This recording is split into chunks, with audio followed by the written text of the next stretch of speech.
पुराण का 8वां अध्याय पढ़ने जा रहे हैं। इतनी कथा सुनकर सूत जी बोले, हे ऋषियों, पितामह ब्रह्मा जी द्वारा इस वृत्तांत को सुनकर नारद जी ने अत्यंत प्रसन्न होकर कहा, हे पिता, भगवान सदाशिव की आदि शक्ति ने जब आपको ये वरदान दिया, उसके उपरांत ये क्या घटना घटी, ये आप मुझे बताने की कृपा करें। ब्रह्मा जी बोले, हे आत्मज, जब भगवती महामाया ने प्रकट होकर मुझे यह वरदान दिया, तब दक्ष प्रजापति ने मेरी घोर तपस्या करनी आरंभ की। उस तीनों प्रकार के प्राणायाम करते हुए उसे रानी के चरण कमलों में अपने हृदय को स्थित किया। दक्ष के उग्र तप को देखकर श्री जगदम्बा ने अपनी उसी शुद्ध मनोहर पवित्र स्वरूप में हो प्रकट होकर दर्शन दिया, जिसका वर्णन मैं पहले कर चुका हूँ। दक्ष ने उन्हें प्रणाम स्तुति करते हुए कहा, हे भगवती, मैं आपका शरण में आया हूँ। आप मुझे अपना सेवक जानकर मेरे ऊपर कृपा करें। उसकी स्तुति को सुनकर भगवती बोली, हे दक्ष, तुम्हारी जो इच्छा हो मुझे से मांग लो, मेरे लिए कोई भी वस्तु अद्य नहीं है। यह सुनकर दक्ष ने कहा, हे मातेश्वरी,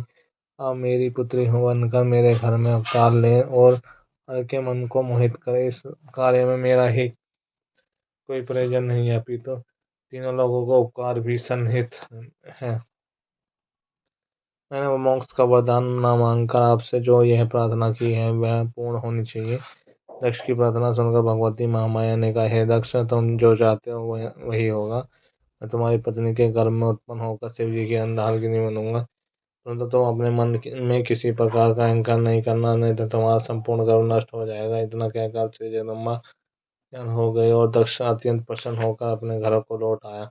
तदुपरांत दक्ष ने 10 सगल मानस पुत्रों की उत्पत्ति की। वे सब तुम्हारी प्रेरणा से घर छोड़कर तपस्या करने के लिए वन में चले गए और परम पद को प्राप्त हुए। तत्पश्चात दक्ष ने और 10 सहस्त्र पुत्रों को और उत्पन्न किए, परंतु वे भी सुनकर संसार के विरक्त होकर वहीं चले गए जहाँ उनके भाई गए थे। उस समय दक्ष ने अत्यंत क्रोध होकर अब तुम्हें यह शाप दिया था कि हे नारद, तुम अत्यंत अधम हो, क्योंकि तुमने सब पुत्रों को मेरे विरुद्ध कर दिया। अब मैं तुम्हारे कर्म के अनुसार तुम्हें यह शाप देता हूँ कि तुम किसी एक स्थान पर ना ठहर कर सदैव भ्रमण किया करो। हे नारद, तुम्हें यह शाप देने के उपरांत दक्ष ने को अपने मन में कुछ संतोष हुआ। तब उसने अपने मन को यह निश्चय किया कि अब कुछ महत्वपूर्ण सृष्टि उत्पन्न करनी चाहिए। यह विचार करके दक्ष ने वीर प्रजापति की पुत्री वीरनी के साथ विवाह किया। विवाह के उपरांत दक्ष ने भगवती जगदम्बा का ध्यान दिया। उस समय से जगदम्बा ने भी मन में यह विचार किया कि अब मुझे दक्ष के घर जन्म लेकर उसका मनोरथ पूर्ण करना चाहिए। यह निश्चय कर वह दक्ष के हृदय में प्रवेश कर गई। उस समय दक्ष प्रजापति को अत्यंत प्रसन्नता प्राप्त हुई और भगवती के तेज से उनका शरीर प्रदीप हो उठा। तदुपरांत शुभ अवसर पाकर दक्ष ने उस तेज को अपने स्थिर कर दिया।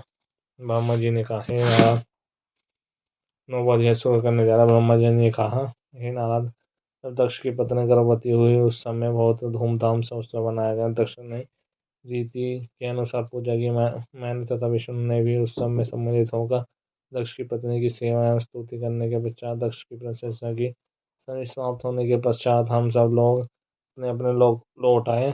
9 महीने बीतने के पश्चात जब 10वां महीना आरंभ हुआ, तब चारों ओर अपने आप आनंद के दृश्य प्रकट हुए। सभी वंश में हर्षित हुए, आकाश में बाजे बजने लगे। ऐसे उत्तम समय में श्री महारानी जगदम्बा अवतरित हुई। तीनों लोगों में प्रसन्नता भर गई। जो उस समय कोई मनुष्य दुखी दिखाई नहीं देता। तब मैं विष्णु तथा समस्त ऋषि मुनि एकत्रित होकर दक्ष प्रजापति के घर गए। अत्यंत प्रसन्नता के साथ बाजे बजने लगे। सब लोग देवी की स्तुति करके कहने लगे, हे शिवा, शिवरानी, तुम संपूर्ण संसार की राजरानी हो। तुम्हारी महिमा अपरंपार है, इसका पार वेद नहीं पा सके। तुम सबकी माता तथा सबको प्रसन्नता प्राप्त करने वाली हो। इस प्रकार हम सब विनय करके अपने अपने स्थान पर चले गए। जब दक्ष को पत्नी ने अपने पुत्री को मुख देखा तो उसको हृदय के ज्ञान का आभास हुआ कि यह आदि शक्ति है तथा इसने अवतार लिया। माता उस कन्या को अद्वितीय सौंदर्य देखकर पहचान गई। तब उस देवी ने अपनी माता को अष्टभुजा महातेजस्वी मयूर श्रावण नख झलकते हुए अंग अत्यंत सुडौल परम सुंदरी सब प्रकार के आभूषणों तथा वस्त्रों से तथा कानों में कुंडल, हाथों में कंकण, कंठ में हार और माथे पर बिंदी से सज्जित शशि मुख को दर्शन दिया। 10वां अध्याय हम शुरू करने जा रहे हैं। ब्रह्मा जी बोले, हे नारद, देवी स्वरूप अपनी पुत्री को ऐसा रूप देखकर माता गर्भवत होकर उसकी स्तुति करने लगी और कहने लगी, मैं जानती हूँ कि आप आदि शक्ति तथा सृष्टि की माता हो। तुमने हमारे ऊपर कृपा करके हमारे घर में बता लिया था। तुम हम पर अनुग्रह करो और हम मेरे मन में अपने स्वरूप को स्थिर करो। इस समय तुम मुझे अपना स्वरूप बाल स्वरूप में ही दिखाओ। मैंने तुम्हें पहचान लिया है, क्योंकि तुम अपनी प्रतिज्ञा का पालन किया है। वैसे मैं तुमको क्या पहचान सकती हूँ, क्योंकि अंत में वेद भी तुम्हारी स्तुति करके हार मानकर चुप हो जाते हैं।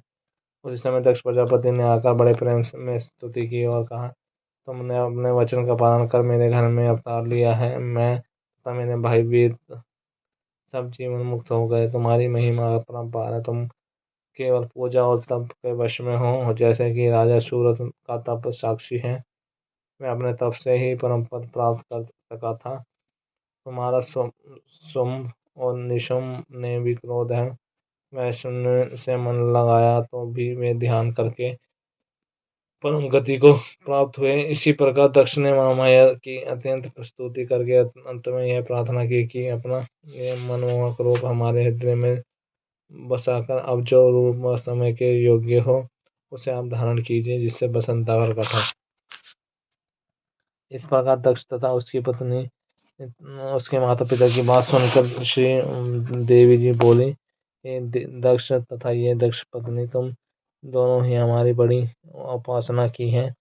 हमने भी वरदान के अनुसार तुम्हारे घर में अवतार लिया है।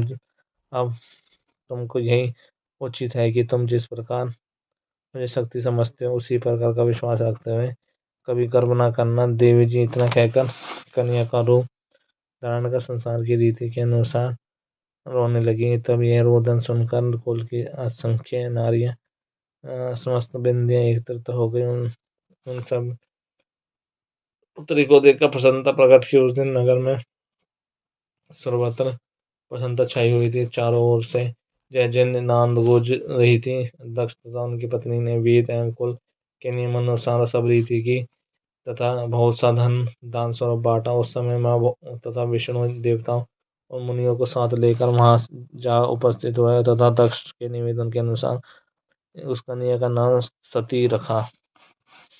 दक्ष में यह पुत्र उत्पन्न होने से इस आनंदोत्सव की तीनों लोकों में चर्चा हुई। दक्ष प्रजापति तथा दक्ष पत्नी ने पुरुषों और स्त्रियों का समुचित करके इसके पश्चात सब लोग अपने अपने घर के को चले गए हैं। दक्ष अपनी पत्नी सहित सती के प्रेम में निमग्न होकर सब कुछ भूल गए। सती चंद्रकला की भांति दिन दिन बढ़ने लगी। वे प्रतिदिन शिव पत्नी का पाठ करती तथा सदा शिव का ध्यान करती। वे पार्थिव से पूजन करती तथा माता पिता की प्रसन्नता की और अधिक ध्यान रहता, परंतु इस बात को वे किसी प्रकट न होने देते। सती इसी प्रकार खेलों में मगन रहते। जब कुछ बड़ी हुई तो उसके मुख की कांति दूनी हो गई। उनकी सुंदरता की समानता तीन लोकों में कोई भी नहीं कर सकता था। लक्ष्मी मोहिनी भी उनकी सुंदरता की समानता न करके अंत में पराजय मान गई। हे नारद, इस प्रकार मैंने दक्ष की कन्या का यह संक्षेप में वर्णन किया। यह हमारा 10वां अध्याय भी समाप्त हुआ।